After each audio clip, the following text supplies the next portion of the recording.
So get your snackies. Get your snackies ready. Wait, what do you say? Let's see if I can do a YouTube intro in the time it takes me to finish one Dota 2 chain stun. Okay? Ready, set, go! Hi Internet Wanderer, my name is Argonax. I make videos that don't matter and I mostly cover Valve and their games, but today I want to focus on Dota 2, my most played game of all time. And you are one cool person for clicking on this small YouTuber's video. Thanks, and don't forget to do the YouTube things, and they added this hype button. I don't know exactly what it does, so help a brother out and hype this video up, would you? Woo! And 1 second to spare. Dota has warped my perceptions, expectations, and appreciation for playing other video games. For better, but more often, for worse. When I play Overwatch and people call a half-second stun an eternity, I go, huh? When I play League of Legends, my friends have to spend in-game currency just to unlock new characters to play, and I go, what? When I play Deadlock and people complain about Bebop's hook, I go, first time. Still hasn't even been used. There's a hook. How? Brought all the way back to the base. Cleaned up by the fountain. Dota was my gateway into competitive PvP multiplayer video games. I've played others prior to it, for example, the early days of Counter-Strike 1.6 and Source, TF2 and Left 4 Dead, but it was Dota that truly taught me how to be an online gamer. Needless to say, it succeeded. I haven't been with a woman in my entire life. Let's call Dota my gaming canon event. It's the game that forever serves as my benchmark for any other game that I forever play. Mostly for multiplayer games, but it can apply to anything. To put it simply, whenever somebody says something is OP in their game, I will then compare it to something comparable in Dota. It could be game mechanics, it could be visuals, it could be game design, audio, presentation, quality of life features. Anything that can be compared will be compared, no matter how unbiased you try to be. What is this?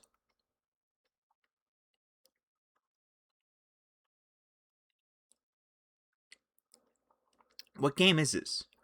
And let's just say, Dota, as a benchmark, as a gaming canon event, is probably one of the worst games that could serve that purpose, and I will explain later in the video. All I'll say is, when I looked up the abilities that Dota characters had, and I saw the numbers, and I started theory crafting how high those numbers could go, I knew deep down in my heart that being a normal, well-adjusted human being was gonna be an uphill battle. So we all have our own forever games or gaming canon events that serve as our own benchmark, and it could be any game. It could be a game close to your heart. It could be a game you played when you were a kid. It could be the game that you play the most now. Normies have NBA and FIFA. Crayon eaters have Call of Duty. No, you don't play it then. I'll play the BR. Battlefield has a bunch of dads trying to keep the crayon eaters away. I see people talking about like, Battlefield doesn't need to be all right. Can you guys just let us have one that like BRs? Like, I mean, dude. Blizzard developers have World of Warcraft. The entirety of Eastern Europe has Counter-Strike. Furries have TF2. Oh fuck, okay. Oh, I didn't know I had that mod on. And assholes like me have Dota 2. And unfortunately, whether I like it or not, consciously or subconsciously, I view all other games that I play through the lens of Dota, even if those games aren't even necessarily in the same game genre. All too often, I scoff whenever I hear another gamer losing their goddamn mind whenever they're losing a game. It could be a guy getting no-scoped in Call of Duty. It could be a guy complaining about Bucky in Marvel Rivals. And all too often, I hear them complaining about being stuck in the trenches of their respective game. And this next statement that I'm about to say is completely unbiased. Trenches? Ranked competitive hell? I've seen the true trenches, my friend, and it's called Dota 2 Legend Bracket. My game's crash outs are more justified than your game's crash outs, and I will not be taking any further questions, thank you. In all seriousness, this next statement might be cope on my end, but I truly don't crash out. I don't slam my desk, and I genuinely have never rage quitted a Dota match in my 14 years of playing this game. So if I can survive playing Dota in super toxic regions like the US, the EU, and even Southeast Asia, all these struggles and little complaints that people have in their other games, they feel like nothing to me. I've been completely desensitized. I hate this game. I hate this game. I hate this game. I hate this game! Wait. DoorDash, highly suggest you go fuck yourself, bro. Headshot. Fuck drinks beer.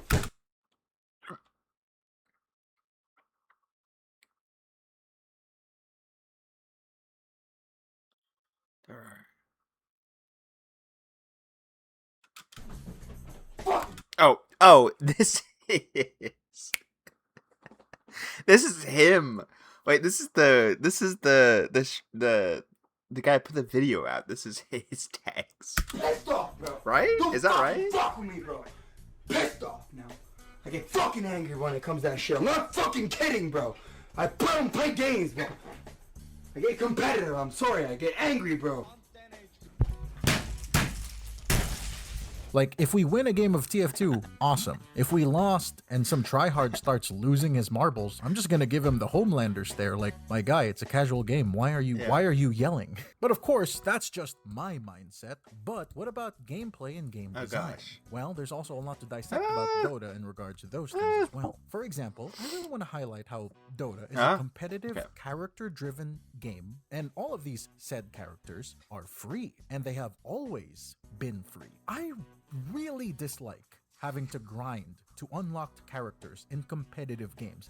Casual games are fine. Like, I don't mind waiting for actual days to unlock a new character in Warframe, for example. Okay, that might be a slight exaggeration. Warframe is a little ridiculous, but you get my point. If a game is trying to be competitively viable, if a game prides itself in being serious, then why have it that you have to unlock characters? So many games are guilty of this. League of Legends, Smite, Rainbow Siege, Valorant, Apex Legends, and now Overwatch 2? I genuinely don't get it. I'll give props to Marvel Rivals. They made everyone free from the get-go. Good job, NetEase. Now stop flooding my feed with these gooner bait advertisements. Whenever I see a competitive game with unlockable characters, the usual excuse will be that unlocking these said characters is a source of progression. Really? Because to me, that sounds like the developers didn't have complete confidence that the gameplay could carry their game, and they needed this so-called progression to act as jingling. What game is keys this? To keep the player, quote-unquote, engaged. In other words, in order to have fun, I need to have a Oh, goal it's to a work mobile towards. game. I mean, sure. But Oh. isn't just trying to win? Why do I need to unlock characters? Okay, what was my canon gaming game? Does WoW count? I think he's looking for like a PvP game.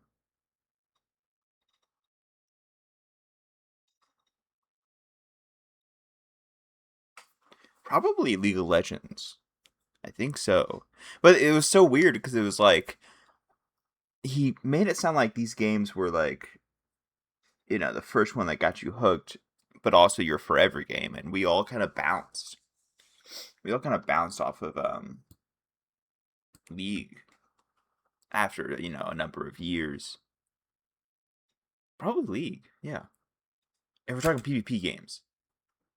Why do I need to grind out a battle pass for some fucking stupid in-game currency? I don't get it. All of Dota's characters are free. They always have been. And any game that follows in suit is doing a very good thing. Now, in regards to Dota 2's game balance, there's a famous quote in regards to its philosophy. In Dota, if everything is overpowered, nothing is overpowered. And let's just say, Dota has a ton of spells and mechanics that, when compared to other games with character abilities, many of these spells and aspects would just be straight up unthinkable. And to showcase that, I did a little live recording in Dota 2 just to showcase what I'm talking about. If you're a Dota 2 player who is already familiar with these following heroes and what makes them bullshit or overpowered, or you're just a person who's not really interested in learning anything about Dota.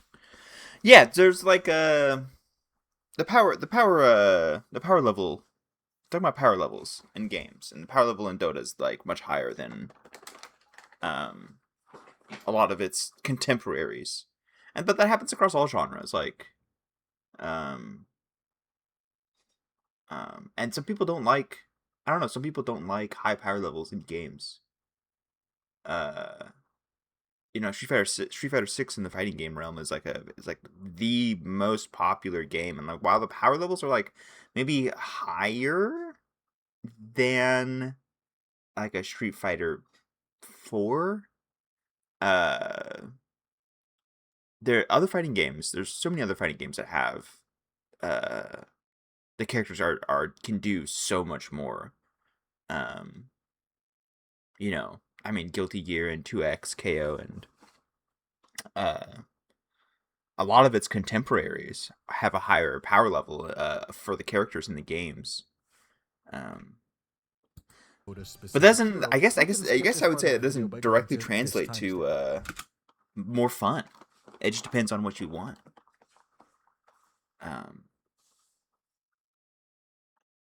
Like I don't know. I think I go through phases where I like a higher power level in a game, and then periods of time where I want a very like I don't know if flatten's the right word, but like a game where it isn't so crazy and it's very um I don't know, it's not so crazy, it's not so obtuse.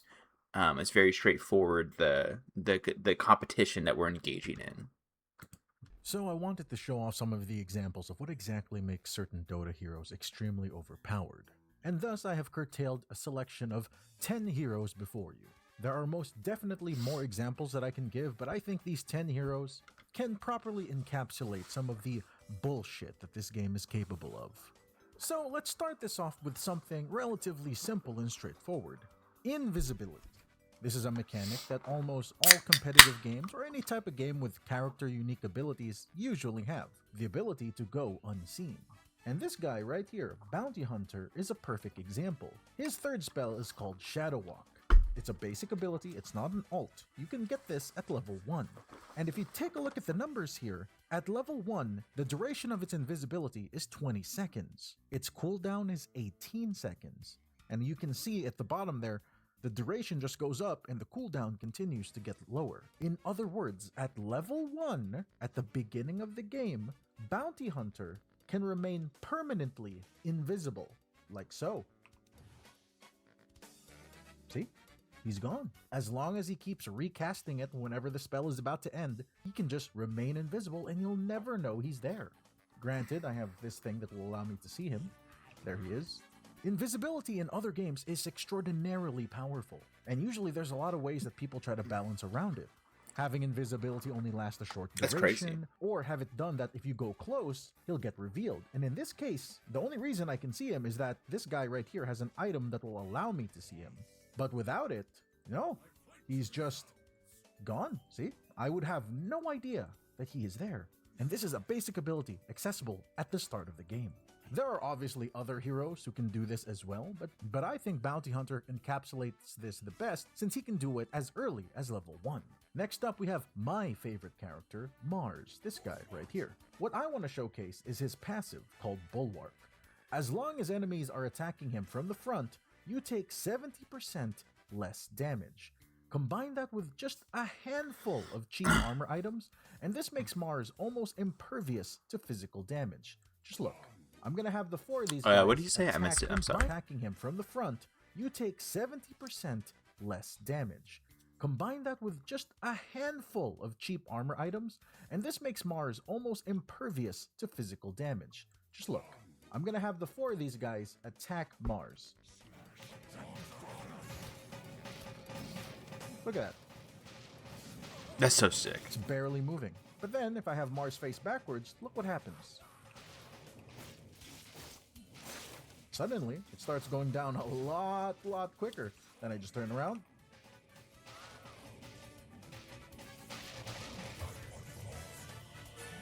Yeah, quite strong, needless to say. But that's kind of vanilla. Let's give you guys more bombastic examples. Stuns are a very contentious matter. Some people might find the entire concept of stuns to be anti-fun. For example, in Overwatch, I'm fairly certain most stuns are only half a second. At most, maybe. For TF2 and more specifically Scout, at least in regards to the Sandman, this is a very sad matter indeed. But I can see why. Stun mechanics in FPS games can be felt more immediately than a top-down game like Dota. But nevertheless, Dota absolutely loves stuns. For example, Mars here has an average stun. He can throw out a spear, like so, and if an enemy gets pinned to a tree, they get stunned. And the stun duration is just above 2 seconds. Oh, that's so sick. Slightly above average. And then we have heroes like Bane and Marana over here. Marana can shoot out a long-range arrow that, if it connects with an enemy, can stun them for 5 seconds. I have an eye for angles. There you go. Oh! Congratulations. You can now take a pee break. That's considered a long stun, but it's certainly not the longest. There are other heroes that might hold this title, but without a shadow of a doubt, the one that holds it best is Bane, right here, this purple motherfucker. He has 2 spells that, when chained together, can keep an enemy locked down Chained. for almost 12 seconds. In fact, You if have you to get chain it, his though. level 25 upgrade right here, which adds 3 seconds to his ultimate, that 5.75 second stun becomes 8.75 second stun. So, for the sake of just making this stun last as absolutely as long as possible, I think it's best if I showcase what that looks like. So, his third spell is called Nightmare. It puts the target to sleep. There it Okay. goes, ticking down, and just as it ends, But the channel, though. I mean, that is crazy. forget a pee break. That guy could have just taken a shit. Man, I remember old Malzahar in League of Legends had a channel that would suppress you, and it was like a couple seconds, and I remember people just hated it. It was so long. Can I find that old Malzahar abilities?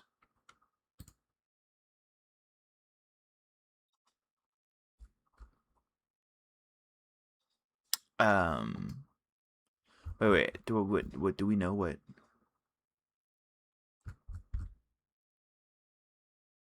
Do we know if this is OG? I'm assuming it is. Previous abilities. Yeah. Yeah, for 2.5 seconds. I have 2.5 seconds. That was like one of the longest times you could be like incapacitated, and this caused some rage. This 2.5 seconds caused some rage. Now what? Like you like multiply that by like 6, and you get less than 6, but you get the Bane stun. That's crazy. I don't know if I can. Maybe I can't handle Dota as a League of Legends guy. Maybe I can't handle it. I don't know. So Dota has characters who can Let's stun keep you going. for longer than 10 seconds. And then we have this guy, Nature's Prophet. His second ability, which is a basic ability, is called Teleportation. Quite simply, it lets you teleport to any point in the map with a slight delay, like so. But he can go anywhere, like right here. And then just go back. Yeah, but what's the Normally, cooldown this on that? spell would have a 20-second cooldown. Oh, okay. That in of itself is already quite short. Yeah, it is- In that League is- of that is pretty Legends, short. Twisted Fate's ultimate is kind of similar. However, its cooldown is anything but. But the juicier part comes from his level 25 talent. If you get Removes this, it teleportation just removes the cooldown. cooldown. You That's can just teleport around the crazy. map with no downtime whatsoever. Other You than can the freely cast push time. objectives, take lanes, take farm, be a nuisance all over the damn place. A Nature's Prophet with proper map sense and the ability to just disrupt the map is one of the most infuriating things to face against in Dota. Next up, That's we awesome. have Dazzle. Does he go over? This Is going it to be global? another I think League of I Legends missed it. comparison. League of Legends has the character called Tryndamere. His ultimate makes it that his health bar cannot go below 1 HP. In other words, your health bar will go down, but you don't die. And it's the same thing. Tryndamere has it as an ultimate on a rather substantial cooldown. Dazzle has it as a basic ability on an 18-second cooldown. So this is what it looks like. Wait, what? He's about to die. Oh, and he can cast it on Anymore. other people? Dazzle is a support, Wow. and giving this type of an ability to a support is extremely powerful. But let's stop with a League of Legends comparison and just talk about things that makes Dota spells unique. In other words, bullshit. And that's where we have these 4 fine fellows on the enemy team. First up, we have this guy, Silencer. Do you want to take a wild guess as to what he does? With a single press of a button, he can completely nullify the thing that makes a MOBA a MOBA. That's right.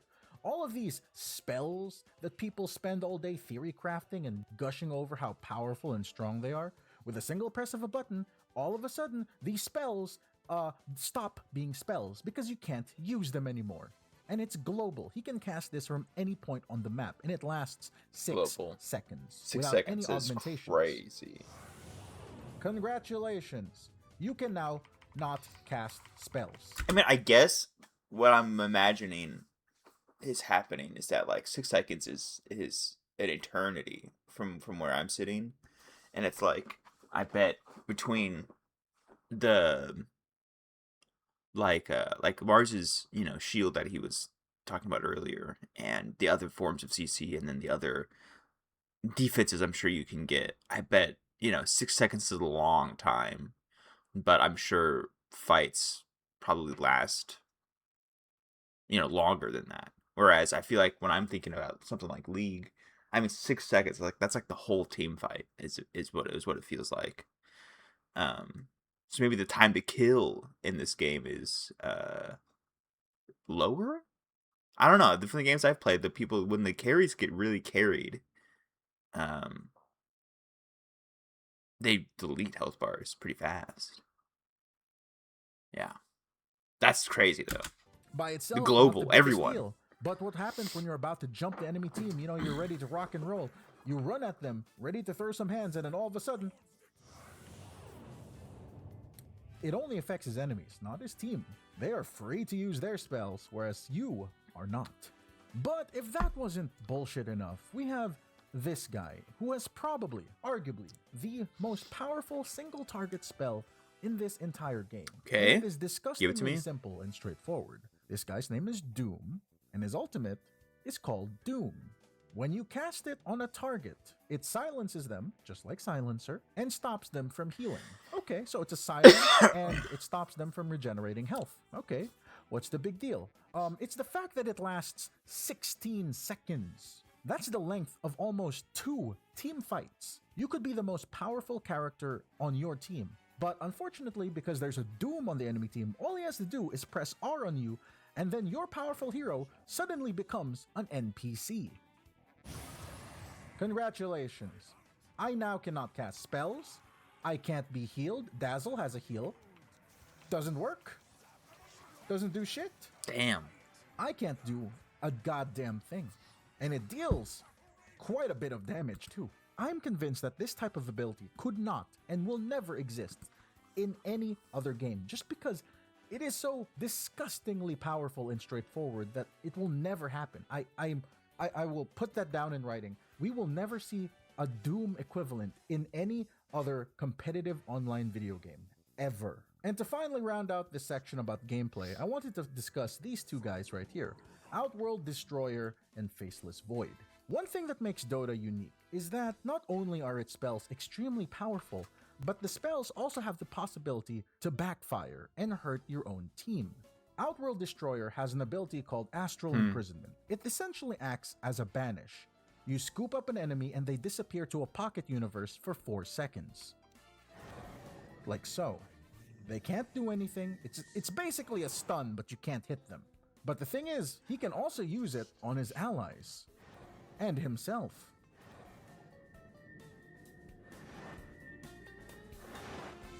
You can use this to save them, but sometimes the possibility to accidentally use it at a unfortunate moment is very possible. It's still a really long banish though, 4 seconds.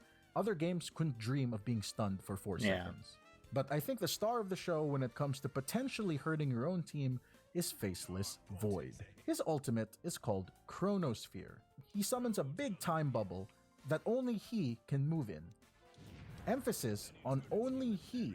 Enemies and allies cannot move in this. So, what happens if your team and the enemy team are duking it out, having a big team fight somewhere like this, and you, as the Faceless Void, just jump in and go, congratulations, nobody can move, even your team. And let's just say, there have been many cases where the Faceless Void will fuck up and just grief his own team. You'd be surprised at how often Faceless Voids really fuck up like this. For example, a situation like this, you think the enemy are clumped up and you jump in and you go, well, congratulations, you just served your team on a silver platter for them. This happens quite often. And honestly, I think it's amazing that Dota allows you to do this. It's an extremely powerful ability that lasts almost 5 seconds. Again, it's another case of a stun that lasts extremely long, but it's balanced by the fact that your own team can get hit by it. Powerful spells like this is intriguing from a gameplay design perspective because it shows that the game designers aren't afraid to go truly balls to the wall with all sorts of interesting game mechanics. And if that means the possibility to... So we're talking about power levels in a game, and Dota's power level is so big that it can like leak out and hurt your own team. The power is so big that the Kamehameha wave can get out of control and kill Krillin. Yeah, I don't know if I've played too many games like that. I mean, I'm thinking like in like certain tag games, in fighting games, I bet you can really mess yourself up with the tagging, which is a pretty high power level concept in a fighting game. I guess I could see that. Absolutely destroy the shit out It's of your different, own team though. for your own. This is on another misplays level. there, then I think that's a great thing, and more games should have this. And before I end this live section of the video, I just wanted to bring up this little forgotten memory that I just remembered about Faceless Void. I remember seeing a video a long time ago where a Faceless Void was running around with healing items, like so, like buying like this, and he always brought a shit ton of healing potions as well. So whenever there was a big team fight, he would jump in, trap everybody, and then activate the healing potions on his team and then run away. I think it was called like Medic Faceless Void. It was extremely and I would report a person if they did this, but it's really fun. These were just a small snippet of the infinite possibilities that exist within this game. So many characters here have extremely interesting or just straight up broken spells that I couldn't dream of other games adding, and it's a damn shame because these spells are so interesting, so powerful. And because of the fact that it is so powerful, other games would be reluctant to even add them to their games. And that is a shame, to add all these extremely stupid spells. And I wouldn't have it any other way. And to cap off this video, there's a few more things that I want to talk about that Dota has absolutely ruined for me. For example, my concept of how long a game should take. Most games in Dota average out at around 40 minutes. However, it is completely normal to have 1 hour long games. In fact, my longest Dota 2 game on record is 1 hour and 51 minutes. I'm fairly confident that the longest recorded public Dota game was like something ridiculous, like 4 hours, 5 hours, probably even more. I'll show it on screen. Wait, what's his longest match? Yeah, that confident 2 game on record is 1 hour, like something ridiculous, like 4 hours, 5 hours, probably even more. I'll show it on screen when I find it, but yeah, that. There are also quality of life features that just Dota does that other games just seem to not do, I guess. For example, Dota has these announcer packs. It's basically like different characters and voices announcing whenever you go on a killing spree.